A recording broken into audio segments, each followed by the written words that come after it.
Sweeper di belakang udah mau maghrib mau sampai ke Maria. Gue ngeliat itu kayak sesuatu yang tinggi berbulu hitam gitu ya. Bisa dikatakan tingginya itu hampir tinggi tiang listrik. Itu kayak apa tuh? Genderuwo. Ya, jenisnya genderuwo lah. Ya karena namanya di gunung, mental kacak-kacak, pasti ada hal-hal yang bikin kita takut juga kan. Cuman kita pede. Oke, kali ini gue pengen bikin konten tentang gunung nih. Gue lagi bersama siapa nih? Zidan. Dari mana? Bojong ya? Dari Bojong Gede. Bojong Pride lah, yang Pride. Ketua apa? Kelana ya? Iya, semua sama aja. Ngurus Kelana. Gue pengen tanya tentang gunung bersama Zidan. Sebelum gue ikut tanya selanjutnya, jangan lupa subscribe, like, comment, and share. Begitu terus video gue. Kita langsung ke tanyanya selanjutnya. Tanya pertama kali naik gunung tahun berapa sih? Pas mengenal naik gunung. Jadi cerita gue dari awal ya. Dari awal aja. Gue awal naik gunung itu pertama gara-gara dulu di lingkup sekolah gue pondok. Itu kanan kiri depan belakang itu gunung semua itu. Ya gunung semua di Banten, salah satu gunung di Banten. Karena gue penasaran kan ya sama gunung, akhirnya cobalah ajak teman gue 2019 mulai nanjak. First gunung gue nanjak itu Gunung Salak yang di Bogor ya. Di Bogor. Terus gue nanjak. Ya setelah nanjak, oke lah, capek kan awal kapok. Ketagihan mulai itu tahun 2019. Sama kali ya? Sama kali nanjak. Baru lah.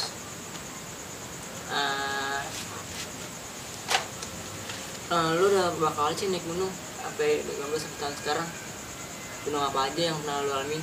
Wah, kalau berapa kalinya udah ngitung ya. Tapi kalau gunung ya nggak banyak, maksudnya gunung-gunungnya nggak banyak. Gue lebih sering berulang kali kan. Coba dong sebutin gunung apa aja yang lu pernah naikin.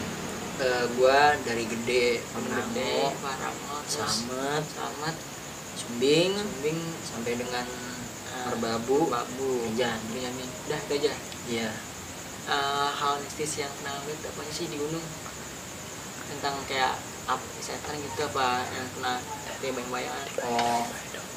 First time gua waktu naik gunung itu, first time gua ngeliat sesuatu itu gua ke Ciremai juga kan. Ciremai itu gunung mana sih? Gunung Ciremai itu atap tertinggi Jawa Barat. Kuningan. Iya, di Kuningan. Gua ke Ciremai juga. Gua ke Ciremai ya karena nanjak bareng, bukan bote kayak gitu kan. Kemagriban lah di jalan. Gue itu keadaan rombongan 10 orang dan gue sweeper belakang. Ya kita nggak bisa menolak sesuatu kan, kalau Ciremai terkenalnya dengan hal-hal kayak gitu kan. Pangkerannya. Hal mistis.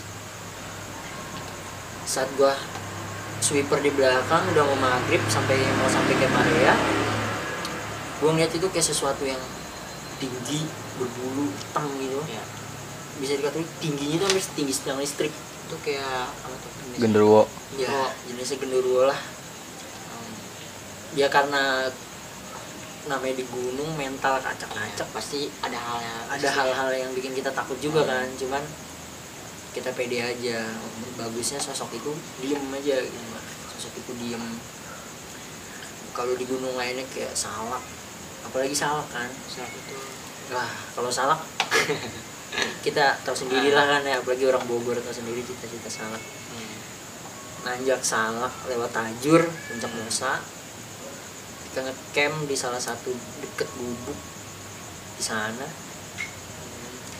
Saat malam itu dengan teman-teman masih ngobrol candaria, tawa-tawa lah, udah sedikit. Terus ya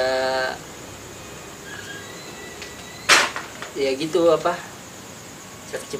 Cipika-cipiki, gue sama teman gue ngedenger kayak suara orang udah ketawa. Ya yang lain sadar lah, kabur lah. Sadar kabur. Temen gue bilang nih, ini dia nih si Rido dan jangan tidur, temenin gue ya. Gue lebih nyari aman, mending gue langsung tidur aja, cari aman lah ya. Itu untuk yang pertama kali. Dengan kedua kalinya di tempat yang sama masih tetap di Gunung Salak. Bahedo. Gua niatnya nanjak cuma bertiga, gua sama orang Pekanbaru sama si Rido juga. Nanjak lah sore maghriban lah di jalan, bagus aman saat di jalan. Udah sampai di gubuk itu Di pos berapa tuh dulu? ya. Kalau puncak Mosa itu jatuhnya baru pos 1. Pos 1. Iya, emang ngecamp di situ kan gak ada niatan pengen ke puncak kan, cuma pengen Evan aja karena nggak bawa tenda juga, nggak bawa kompor. Ternyata kuncian yang di gubuk itu pulang, jadi kita kunci di sana. Di sana ngobrol-ngobrol ngobrol-ngobrol makan. Nah pas mau malam temen gua ngerasa ada kayak pendaki lain naik gitu, ada yang ngobrol lah. Ya sampai pagi nggak ada orang, kosong. Itu bukan orang? Itu bukan orang, cuman dengar suara. Mungkin karena imajinasi kita aja kali ya, rasanya kayak gitu. Cuman walau alam namanya di gunung kan, nggak bisa nebak. Pendaki dengar suara nggak ada orang. Tapi pas lu itu ngomong itu orang. Kita nggak lihat tuh sosoknya, tapi kita dengar suaranya jelas. Kayak ada pendaki mau sampai ke kita gitu. Tapi sampai pagi nggak ada. Aduh. Terus apa itu yang pernah belum salah tuh apa lagi ya yang harus di gunung lain? Di gunung lain gua ngerasain kita merbabu lah. Oh iya. Sumbing. Kalau gua terlebih ngerasain hal yang ngerasa feel gue beda itu di Slamet. Gunung Slamet. Iya. Gunung di gunung itu. Gunung Slamet itu di Jawa Tengah, di atap Jawa Tengah. Probolinggo Gue naik via Bambangan. Ya di jalur biasa, tapi saat gue mau summit ya ngerasa hawa gue beda aja, kayak merasa ada yang ngikutin. Apalagi ya Bambangan pos sendiri, pos sama rantunya, pos ininya kita nggak bisa ya, kita ada hal di luar nalar yang sebenarnya bener nggak sih nih gitu kan. Ada hal yang kayak gitu yang kita nggak bisa terima. Selamat. Malah justru gue gunung teraman itu Gede. enggak Gunung Merbabu. Gue nggak ngerasain iseng sama sekali setiap naik Merbabu. Ngerasa diri gue aman, tenang. Gunung Merbabu, entah karena gunung yang terbuka atau apa, tapi gue ngerasa nggak iseng sama sekali. Itu cuma di Merbabu, Nggak sama sekali. nggak iseng, ngerasa tenang itu, pede. Pertama kali lu nanjak sampai di puncak itu nggak ada. Nggak ada gangguan hal yang jangan kan gangguan kita ngerasa iseng aja, enggak. Itu Merbabu. Justru sebaliknya di Rinjani yang kata orang indah-indah. Saat gue di puncak, jadi gue udah cerita saat gue naik Rinjani kan summit orang-orang biasanya jam 1 malam kan. Cuma karena rombongan gue kesiangan, akhirnya naik jam 4 lah. Kloter ada 30 dibagi 3 kloter. Orang ada 30 dibagi 3 kloter. Gue bawa kloter kedua, teman gue Rivaldi bawa kloter pertama, si Juan teman gue bawa kloter ketiga. Gue sama Rivaldi berhasil bawa kloternya sampai puncak, bahkan ada sebagian orang yang kloter ketiga sampai ke puncak bareng gue, turun lah. Nah si Juan ini sama ibu sama bapak-bapak sama 2 lagi perempuan mbak, dia maksain summit tetap. Kenapa? Kesiangan. Mungkin karena saking capeknya mereka sampai jam 4 subuh sampai puncak Rinjani jam 4 sore. Jam 4 sore summitnya mereka. Saat jam setengah 5 gue tuh di kontak pakai HT sama Mas Juan. Dan sama Rival tolong bawain nasi ke puncak. Ya udahlah, karena kita tuh pasti kemalaman kan dari Pelawangan, tau sendiri summitnya jauh banget. Naiklah gue sama Rival puncak, sampai ke puncak. Enggak, belum sampai puncak kita. Sampai di letter L, gue break sama Rival kan, ajan maghrib. Break aja sembat. Udah habis jamnya kita lanjutin lah, baru dapat naik 300 meter kabut kan. Kita nggak mau ngambil resiko soalnya kanan kiri jurang, apalagi pasir kan. Itu di mana puncak ya? Belum, masih di letter L Rinjani. Karena Rinjani itu tracknya gini, L baru letter E. Keren ya. Jauh lumayan. Terus lanjutin. Jadi udahlah, ambil keputusan stay di situ aja. Karena kabut kan, gue nggak mau ambil resiko buat jalan, ada gue nolongin orang malah gue yang ditolongin. Gue berangkat sampai puncak Rinjani. Gue nunggu orang yang turun dari puncak Rinjani, di ujung gue ngeliat center. Gue udah khawatir kan sama Rival.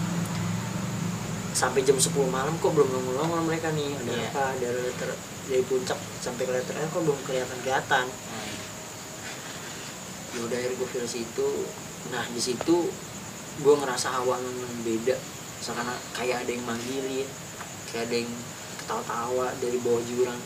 Karena banyak kayak kasus orang meninggal ya itu di jalur summit kan, bukan di jalur summit ya. Nah, sedangkan sebelumnya malah gue sama si Rivaldi pas mau ke pos Pelawangan itu santai aja di Bukit Penyesalan tuh sampai malam kan trek nyebat, nggak ngerasa iseng karena memang jalan. Tapi karena gue baru sadar saat dari pos Pelawangan ke Puncak Rinjani itu jalur summit, banyak orang yang gagal lah, meninggal lah di situ ya. Di mana? Di Pelawangan. Iya, dari pos Pelawangan menuju puncak ya, di jalur summit lah. Itu banyak yang gagal. Iya, banyak kasus meninggal di sana karena nggak kuat kedinginan atau apa. Akhirnya ya baru sadar ada hawa-hawa yang gak enak karena itu. Alhamdulillahnya ada peserta turun jam 10. Akhirnya jam 10 gua turun dengan senternya udah redup-redup. Di jalan itu di sebelah kanan gua itu ngeliat kayak orang, nggak cewek nggak cowok, kayak kain kafan setengah pocong setengah kuntilanak gitu, kayak nggak jelas lah. Nyata apa bayangin aja? Nyata. Gue pikir gua doang yang ngeliat sendiri tuh, Tapi ada temen juga yang lihat. ternyata mbak-mbak yang habis turun sampai yang gua kawal juga dia baru cerita saat udah sampai base camp Sembalu. Karena kita emang habis trouble di situ, akhirnya nggak turun Korea. Itu pas lu ngeliat gimana tuh? Bagusnya menghadap sana, jadi gue tuh bimbang. Enggak, itu nanti di puncak apa ya? Enggak, di jalur turun. Jalur turun. Di jalur udah sampai mau pos Pelawangan 4. 4. Iya. Jalur turun di dekat mata air. Gue ngeliat, Itu lagi berdua apa gimana tuh? Karena kan peserta begini. Ada yang mbak-mbak yang udah sakit kakinya. Gue di samping, jadi gue naik di atasnya, mereka di jalur turunnya. Jadi gini, jalur tuh gini, gue di sini, gue jadi nyenterin mereka sembari jalan gini kan. Otomatis gue di sebelah kanan saat turun. Pas gue lihat ke kanan, wah nggak beres kan. Ya udahlah. Dia pas center tuh. Nggak gue center. Kalau gue center mungkin semua lihat, semua teriak. Iya. Makanya nggak gue center. Mending gue sendiri aja ngeliat kan. Iya. Gue pikir gue sendiri. Akhirnya Mbak Putih, namanya Kak Putih, orang Jakarta. Dan kemarin pas turun summit malam kita itu melihat sesuatu di sebelah kanan dekat Pohon Cemara. Wah, akhirnya nggak gua doang yang lihat sendiri, akhirnya berdua kan. Ya udah, kamu gimana lagi, namanya juga alam kan. Iya, namanya juga di gunung, kita nggak bisa pungkiri hal kayak gitu. Mau lu hindar apapun, lo di rumah aja bisa ketemu, Pasti bakal ketemu lah. pasti bakal ketemu apa kayak gitu. Apalagi di gunung. Gitu. Nah, kan pertama kali naik gunung nih, apa sih yang rasain tuh? Pasti kan bakalan mikir negatif. Gue naik gunung nih, pasti bakal ngeliat hal mistis atau apa gitu. Rasain. Sebenarnya Ini misalnya nih buat pemula nih, buat yang pemula. ngerasain nih. sebenarnya saat naik gunung itu lu jangan takutin hal mistis, tapi safety diri lu sendiri, peralatan keamanan diri lu. Saat lu mikirin hal mistis, lu terlalu sibuk dengan hal mistis saat lu mau nanjak naik gunung, lu lupa sama hal safety lu, peralatan di safety lu gitu kan. Lu lupa, saat lu kenapa-napa, misalkan nauzubillah ya, mati di gunung, lu pasti bakalan ujung-ujungnya nyalain orang-orang, ujung-ujungnya nyalain dengan hal mistis. Padahal diri kita sendiri yang nggak yang safety. sendiri nggak safety. Jangan terlalu mikirin hal mistis di gunung, tapi lu lupain kesehatan. Ya kita akuin, kita tetap hormatin, tapi lu di gunung kayak, wah gue hal mistis kayak gini, gue takut banget. Masih gue bakal ngeliat inilah. Iya, tapi bakal hilang atau apa. Iya. Sedangkan lu nggak mikirin peralatan safety lu. Iya. Dari hal terkecil apapun itu yang salah. Padahal kan lu naik gunung liburan, Naik gunung nyari kenangan. tapi lu sendiri lupa sama safety. Nomor 2-in gengsi, safety Iya. nomor 1 gitu. Nih, gue pernah denger nih tentang gunung, orang hilang atau tersesat itu gimana sih? Nah, Orang hilang, atau sesat. sebenarnya yang gue heran juga, gunung itu sebenarnya udah ada jalur jelasnya kan. Saat lo naik gunung juga lo pasti ngeliat. Wah gini, waktu itu gue pernah denger orang tersesat, terus dia kayak nemuin orang Belanda gitu, kayak dia perang di hutan, tapi itu bukan hutan, kayak alam berbeda gitu. Yang pertama, orang tersesat karena dia teledor. Iya. Naik gunung tuh jangan asal naik kan sebenarnya. Lu harus paham navigasi darat. Setidaknya kalau lu nggak paham, lu mau cari aman lu ikut open trip aja. Tapi kalau lu nggak mau naik sendiri, lu harus paham navigasi darat, DLL dan ini. Sebelum bisa hilang, yang pertama gue heran, kenapa orang bisa hilang padahal jalur ada di situ. Dan yang kedua, kalau dia disesatin dengan hal kayak gitu, ya gue percaya nggak percaya. Padahal pernah kayak gimana, sampai hilang berminggu-minggu lah, berbulan-bulan. Gue percaya nggak percaya gue pertama gini, mungkin karena dia nggak sopan di hal itu. Lo disasarin di jalan raya aja, lo bisa disasarin. Di kota gitu kan, sama hal kayak gitu, apalagi lo di gunung. Sopan di gunung tuh sopan, niat naik gunung tuh niatin tadabur alam kalau menurut gue. Sopan, lihat pemandangan, jangan remehin hal sekitar. Kalau lu udah sopan hal kayak gitu, insya Allah nggak tersesat. Orang yang bisa tersesat kayak gitu, pertama karena dia asal nanjak, nyeleneh, ya kan? Gunung kayak gini doang enak kok, aman lah. Gunung kayak gini mah enak. Tapi justru hal kayak gitu yang bikin lu petaka. Jadi ya jangan dicontoh kayak gitu, naik gunung niatin dari bawah tadabur alam sampai atas, ucap syukur, turun ucap alhamdulillah, udah beres. Jangan coba-coba jalan sendiri kalau lu belum paham medan gunung. Jangan coba-coba. Kalau bisa kalau mau naik gunung bareng sama yang profesional. Masuk Mas Kecot. Motivasi dong buat yang permula nih, yang mau naik gunung tapi masih ragu-ragu. Motivasi biar nggak takut naik gunung. Pasti kan takut hal mistis, dengar tentang teman atau orang. Maksudnya Jangan takut naik gunung. Gunung itu udah beda sama yang dulu. Lu terabas hutan, buka jalur, udah beda sama yang sekarang. Kalau lu pertama naik gunung, gue saranin coba open trip. Karena open trip itu ngejamin keamanan lu, kegiatan lu terarah. Terus lu di gunung itu lu bisa dapetin apa yang orang di bawah nggak dapetin, ketenangan. Nggak semua orang bisa mampu naik gunung, minimal sekali seumur hidup lah nyobain naik gunung. Jangan takut naik gunung, tapi hormatin gunung. Takut boleh, tapi jangan terlalu takut. Insya Allah nggak bakal kemalaman setiap kita naik gunung. Yang orang pikir-pikir naik gunung kan nanjak itu kemalaman kayak gitu, mereka takut. Tenang aja, gunung udah nggak kayak dulu, tapi tetap hormatin gunung. Gunung nggak munafik, alam itu nggak munafik. Saat dia marah, saat dia bagus ya bagus, gitu. Lu bisa dapat pelajaran apa yang nggak bisa manusia kasih di bawah itu di gunung. Nah itu cerita gua lagi. Dan nah buat lo yang mau ikut open trip, gua Jidan, tangan lo Dan.